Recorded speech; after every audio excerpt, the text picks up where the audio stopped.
ये कहानी है एक नन्ही सी लड़की की। नाम है फातिमा। उम्र है सिर्फ 5 साल। वो बोलती कम है, शायद इतना कम कि कुछ लोग उसे सुनना ही भूल जाते हैं। जब सब बच्चे शोर करते, खेलते, हंसते, फातिमा एक कोने में बैठी रहती, खामोश, गुमसुम।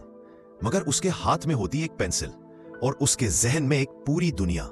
वो हर दिन एक नई तस्वीर बनाती, कभी आसमान में परिंदे, कभी एक दरख्त के नीचे बैठे बच्चे, कभी चांदनी रात में एक खामोश लड़की। कभी कभार वो अपनी तस्वीर किसी टीचर को दिखाती, मगर जवाब में सिर्फ एक रस्मी मुस्कुराहट मिलती, जैसे उसने कुछ खास नहीं किया। फिर एक दिन स्कूल में ऐलान हुआ, कल है ख्वाबों का दिन, अपने ख्वाब को किसी भी अंदाज में जाहिर करे। बच्चों ने नज़में याद की, तकरीरें लिखी, गीतों की मशक की, और फातिमा वो बस खामोशी से एक नई तस्वीर बनाने लगी। अगले दिन सब बच्चों ने अपने अपने ख्वाब बयान किए, अल्फाज, मूसीकी, तालियों की गूंज। फिर फातिमा की बारी आई। वो स्टेज पर आई, ना कुछ कहा, ना कुछ पढ़ा, बस अपनी तस्वीर बुलंद कर दी। तस्वीर बड़ी स्क्रीन पर चमकी। एक पेड़, उसके नीचे बैठे बच्चे, आसमान में परिंदे और एक छोटी सी लड़की जो तस्वीर बना रही थी।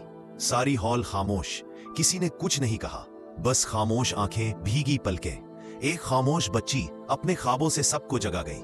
प्रिंसिपल स्टेज पर आई, फातिमा के सर पर हाथ रखा और कहा, हर बच्चा खास होता है, चाहे वो बोले या नहीं। खामोशी में भी एक ताकत होती है, बस हमें सुनने का हुनर आना चाहिए।